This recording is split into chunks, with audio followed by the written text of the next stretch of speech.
오늘 본문 바로 직전을 살펴보면 어떤 내용이 나오냐면 베드로의 그 설교에 감명을 받아서 마음에 정말 찔림을 받아서 우리가 어찌해야 되느냐 회개하고 하나님을 믿기로 돌아온 사람이 3,000명이나 되는 귀한 역사의 장면이 나와요. 그래서 그들이 이제 세례를 받아서 영적으로 새롭게 태어나게 된 거예요. 그렇다면 그 이후에 그 3,000명은 어떻게 되었을까요? 이 성경 사도행전을 읽어보면 그 3,000명이 어떻게 되었는지는 나와 있지 않아서 우리가 잘은 알 수 없어요. 그러나 오늘 본문을 우리가 잘 읽어보면 그때 있었던 초대교회가 이들을 품고 또 사랑으로 양육했겠구나 라는 것을 우리가 어렵지 않게 예상하게 됩니다. 물론 그 3,000명 전체가 다 교회 안으로 들어와서 공동체 생활을 하지는 않았을 거예요.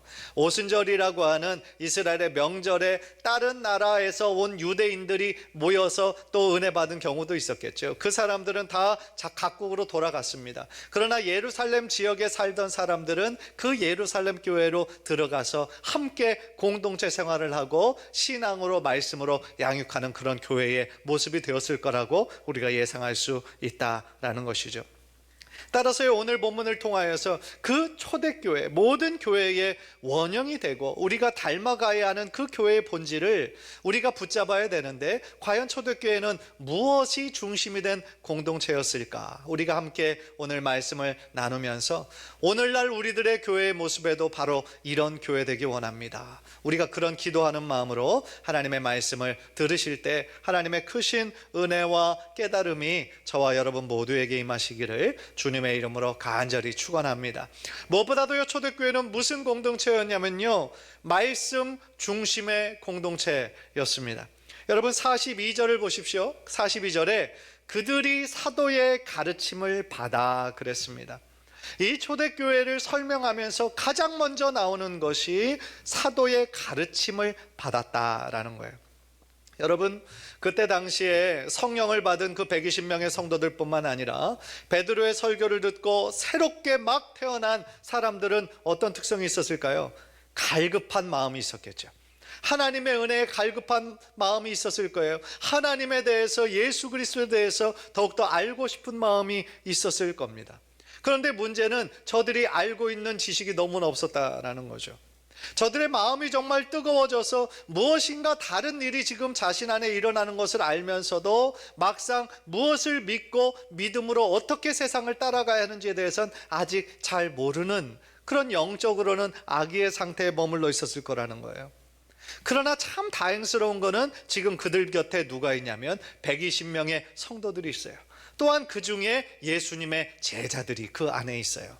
따라서 그렇게 영적인 갈급함이 있는 사람들, 과연 예수님이 어떤 가르침을 주셨고 어떤 삶을 보여주셨는지 잘 모르는 사람들에게 예수님과 함께 3년 동안 공생의 사역을 하면서 예수님의 모든 말씀을 귀로 들었고 또한 모든 사역과 기적의 현장에 함께했던 그 제자들의 그 음성을 통해서 직접 가르침을 받는 귀한 특권과 축복이 그들에게 있었을 거다라는 것이죠.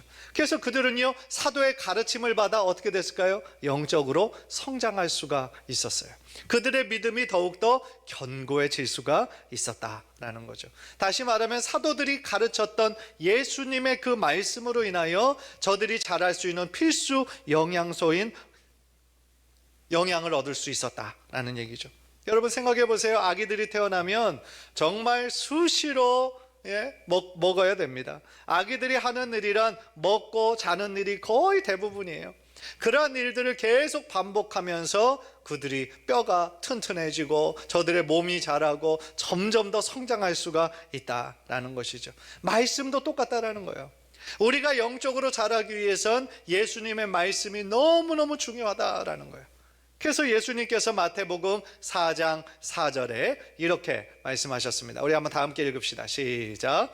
사람이 떡으로만 살 것이 아니요 하나님의 입으로부터 나오는 모든 말씀으로 살 것이라 하였느니라. 아멘. 예수님의 이 말씀은요, 사람이 떡으로만 사는 것을 이거를 부정하시거나 그거를 하찮게 여기신 것이 아니에요. 오히려 우리가 밥을 필수적으로 먹어야 살 수 있는 것처럼 이처럼 하나님의 말씀을 우리가 부지런히 먹어야 우리가 영적으로 살아갈 수 있다라는 것을 강조하신 말씀인 거죠.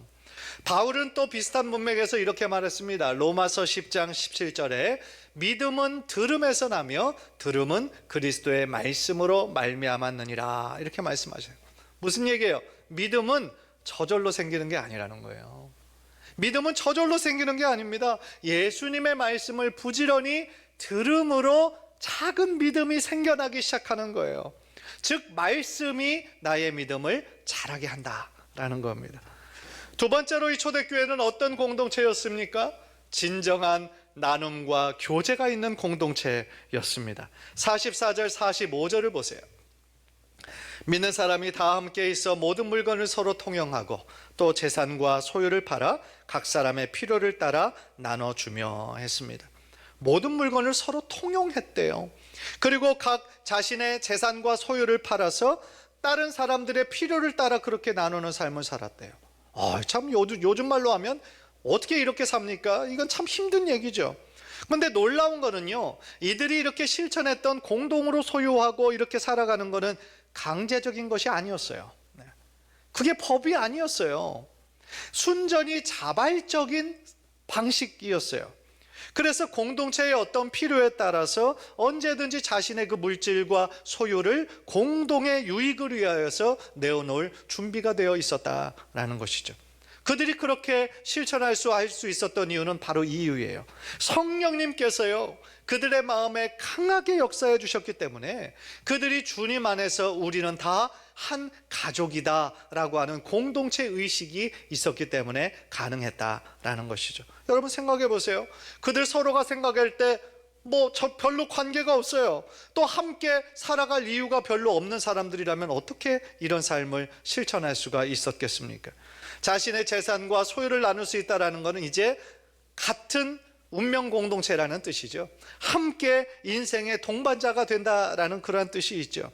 서로의 삶을 나누고 서로의 시간을 나누고 서로의 삶에 꼭 필요한 존재가 되어졌다라는 거예요. 그런데 여러분 우리가 기억해야 될 것은 이런 나눔의 현상은요, 이 신약시대의 모든 교회에서 있었던 일은 아니었어요. 오직 예루살렘 교회에만 있었던 일이었습니다. 한 예로 바울이 많이 개척을 했죠. 개척을 하고 또 그 교회 선교하는 그런 일을 감당했는데, 바울이 세웠던 교회들에서는 이렇게 초대교회처럼 이런 서로 모든 것들을 나누고 이런 일인 공동체를 이루고 살진 않았습니다. 따라서 오늘 본문에서 읽은 이 초대교회의 이런 나눔의 현상은요, 구속사적인 관점에서 오순절날에 임하신 성령의 역사가 얼마나 큰 것이었는지를 우리들에게 보여주는 하나의 예가 된다라는 것이죠. 또한 그들에게는요, 이러한 나눔의 삶뿐만 아니라 서로 교제하는 삶들도 있었어요. 46절 보세요. 46절 우리 다 함께 한번 읽을까요? 시작. 날마다 마음을 같이하여 성전에 모이기를 힘쓰고 집에서 떡을 떼며 기쁨과 순전한 마음으로 음식을 먹고 했습니다. 날마다 마음을 같이하여 성전에 모이기를 힘썼어요. 여러분 성전에 모여서 무엇을 했을까요? 예배하고 기도하고 찬양하고 그런 삶을 살았겠죠.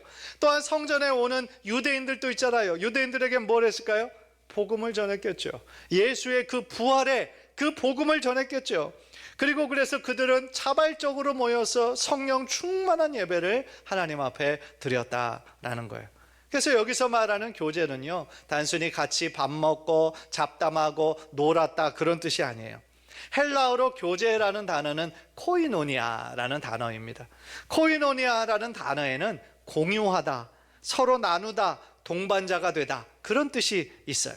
즉 그들은요, 그 성령 안에서 모이는 그 모임을 통하여 서로의 삶을 나누고 서로의 삶의 동반자가 되어졌다라는 거예요. 인생을 보면 지금도 그렇지만 기쁨의 순간만 있는 건 아니잖아요. 그때도 얼마나 많은 핍박이 있었습니까? 그래서 기쁨도 나누지만 아픔과 슬픔도 나눠요. 좋은 일도 나누지만 안타까운 기도의 제목도 나눠요. 그러면서 서로 영적으로 서로를 묶어주는 귀한 공동체가 되어 주었다라는 거죠. 그래서 서로 교제했다라는 것은 서로의 삶 속에 깊이 들어가서 세상의 교제와는 전혀 다른 차원으로 그들을 위해서 기도해주는 영적인 공동체를 이루게 되었다라는 뜻이에요. 저는요, 이 부분을 생각을 하면서 우리 교회 안에 이런 진실한 나눔과 교제가 있었으면 좋겠다, 그렇게 생각을 해봤어요. 물론 예배를 통하여서 우리 개인이 하나님의 은혜를 풍성히 받고 누리는 거 중요한 일이죠. 그러나 우리들에게 또 필요한 것은 하나님께로부터 받은 은혜를 우리 안에 또한 다른 성도들과 함께 서로 나누고 서로 기도해주는 그런 나눔과 교제장이 너무나 필요하다라는 것을 저는 인식하고 있거든요. 왜냐하면 왜 이런 나눔의 현장이 필요한가? 왜냐하면 우리들의 신앙은요, 하나님과 1대1의 관계에서만 끝나는 게 아니에요. 교회를 이루고 있는, 예수님의 몸된 교회를 이루고 있는 우리 성도들 간의 진실한 사랑과 교제가 있을 때 우리의 신앙생활이 더욱더 건강하게 자랄 수 있기 때문이다라는 것이죠. 하나님을 향한 사랑을 우리가 어떻게 증명하겠어요? 내 이웃을 내 몸과 같이 사랑하라 하신 그 말씀, 하나님이 주신 사랑을 우리 이웃 성도들과 함께 나누는 그 나눔과 교제의 시간을 통하여서 우리들의 믿음이 더욱더 자랄 수 있고 견고해질 수가 있다라는 것이죠. 따라서 이제 앞으로 우리가 있을 이 소그룹 모임을 통하여서 일주일 동안 살면서 힘들었던 점, 또 안타까웠던 점 서로 나누고 말씀으로 서로 권면하고 위로해주는 그런 작은 모임들, 작은 공동체들이 많아야 된다라고 생각을 해요. 그래서 소그룹 안에서 어려운 당한 사람들 손 붙잡아주고 위로해주고 또 함께 울어주는 사람이 있을 때 그것이 바로 진정한 사랑과 또한 변화를 경험할 수 있는 현장이 될 수 있다라는 것이죠. 여러분, 세들백 교회의 리고렌 목사님이라는 분이 계십니다. 그 목사님이 이런 말씀을 했어요. 교회의 생명은 소그룹에 달려있다라고 해도 과언이 아니다라는 말을 했어요.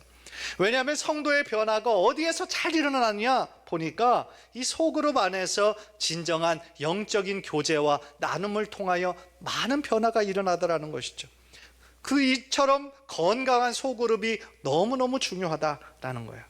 비록 지금은 코로나 팬데믹으로 인해서 이 소그룹 모임을 우리가 지금 활발하게 할 수는 없지만 우리가 이 후반기에는 꼭 실천해서 우리들의 신앙이, 우리들의 교회가 더욱더 건강한 소그룹들이 많아지기를 저는 기대하고 바라고 있습니다. 간절히 바라기는 우리 교회도 이 초대교회의 모습처럼 공예배든지 소그룹 모임이든지 늘 모이기에 힘쓰고 모일 때마다 주님께서 주시는 귀한 기쁨과 은혜가 흘러 넘치시기를 주님의 이름으로 간절히 축원합니다. 마지막으로요, 초대교회는 선교적 삶을 사는 공동체였습니다. 여러분 47절을 보십시오. 47절 다 함께 읽겠습니다. 시작.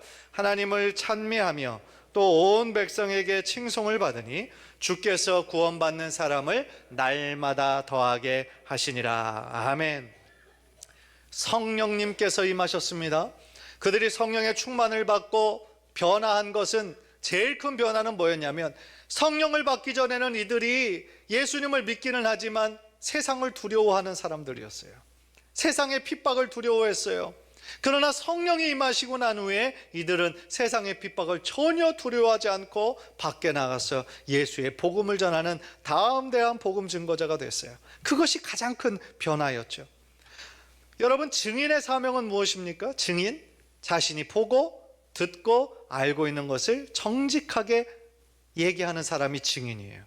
마찬가지로 이 성령의 충만함을 받은 사람들은 예수의 그 부활의 소식을 충성스럽게 전하는 부활의 증인이 되었다라는 것이죠. 여러분들, 예수님께서 이 땅에 오신 이유가 뭡니까? 잃어버린 자를 찾아 구원하시기 위해서 우리 예수님은 오셨어요. 마찬가지로 주님을 따라가는 제자인 우리들도 주님 주신 사명을 감당해야 될 귀중한 책임이 우리들에게 있다라는 것이죠. 그래서 47절의 말씀은 그런 증인의 삶을 이 초대교회는 실천하였기 때문에 그 결과로 예수님께서 구원받는 사람을 날마다 더하게 하셨다, 그렇게 말씀하고 있다라는 거죠. 즉 베드로의 설교로 3,000명도 돌아오고 이후에 또 몇천 명 또 돌아온 것처럼 영혼 구원이 계속하며 일어났다라는 거죠. 그래서 초대교회의 역사를 보면 정말 성령의 역사였고 부흥의 역사임을 오늘 우리는 목격한다라는 것이죠. 그리고 그것이로 끝이 아니라 이 사도행전이 끝나면서 성령행전으로 계속 연속되고 있는 거죠. 언제까지요? 사도행전 1장 8절의 말씀처럼 예루살렘과 온 유대와 사마리아와 땅끝까지 복음이 전파될 때까지 바로 우리가 바로 주님의 사명을 계속하며 감당해야 된다라는 것입니다. 그런데 한 가지 궁금한 거는요, 오늘 본문을 이렇게 읽어보면 예수님께서 구원받는 사람을 날마다 더하게 하셨다라고 그 결과가 나왔다고 한다면 그 앞부분에는 제자들이 이렇게 목숨을 걸고 복음을 전했다, 증거했다, 이런 말들이 있어야 문맥적으로 자연스러울 것 같은데 그런 말이 없어요. 다른 내용을 말씀하고 있어요. 영어 성경으로 보면은요, 47절의 전반부가 46절의 구절과 연결이 되는 구절로 나와요. 현대인의 번역도 마찬가지로 그렇게 번역이 됐습니다. 46절, 47절 현대인의 번역으로 제가 한번 읽어드릴게요. 그들은 한 마음으로 날마다 성전에 모이기를 힘쓰고 집집마다 돌아가면서 성찬을 나누고 기쁨과 진실한 마음으로 함께 식사하며 하나님을 찬양하고 모든 사람에게 칭찬을 받았다. 그리고 주님께서도 구원받는 사람이 날마다 많아지게 하셨다. 이게 무슨 얘기냐면요, 그들이 한 거는요, 날마다 성전에 모여서 하나님 찬양했고요, 집집마다 다니면서 진실한 교제를 나눌 때 하나님을 찬양하고 높여드리는 삶을 살았다라는 거예요. 그들의 찬양에는요, 하나님의 마음이 들어있었고요, 주님 주신 뭐가 흘러넘쳤을까요? 기쁨이 흘러넘치는 삶을 살았다라는 거예요. 여러분, 성령 충만한 자를 우리가 보게 되면 무엇으로 겉에 드러날까요? 그들의 얼굴을 보면 무엇이 있어요? 기쁨이 있어요. 그들의 얼굴에는 하나님이 주시는 환한 은혜가 겉으로 드러나게 되는 것이죠. 다윗 왕도야 하나님의 법궤가 자신 다윗성으로 들어오게 될 때 그것이 너무나 기쁜 나머지 다른 사람들의 체면도 하나도 생각하지 않고 왕인데 춤을 추면서 자신의 바지가락이 내려가는 것도 모르고 그것을 기뻐하며 하나님을 순전한 마음으로 찬양했어요. 마찬가지입니다. 성경을 보면은요, 성경의 많은 믿음의 인물들이 다 성령이 충만할 때 기쁨으로 하나님을 높여드리고 찬양하는 삶을 살았다라는 것을 우리는 알 수 있다라는 거예요. 한 복음송에서도 이런 가사가 있죠. 찬양이 언제나 넘치면 은혜로 얼굴이 환해요. 찬양이 우리 안에 넘치면 은혜로 우리들의 얼굴이 환해지는 거예요. 즉 성령 충만한 자의 얼굴에는 하나님이 주시는 은혜가 흘러 넘치게 되어 있다. 감출 수 없는 그 기쁨이 겉으로 드러나게 된다라는 얘기예요. 그래서 그런 기쁨이 넘치는 삶이 결국 뭐가 된 거예요? 복음의 통로가 된 거예요. 왜 이렇게 핍박도 많고 기뻐할 일이 별로 없는 세상인데 저 사람들은 뭐가 그리 기뻐가지고 저렇게 웃고 다니나? 왜 저 사람들의 얼굴에는 환한 빛이 언제나 떠나지 않나? 세상 사람들이 볼 때는 궁금한 거예요.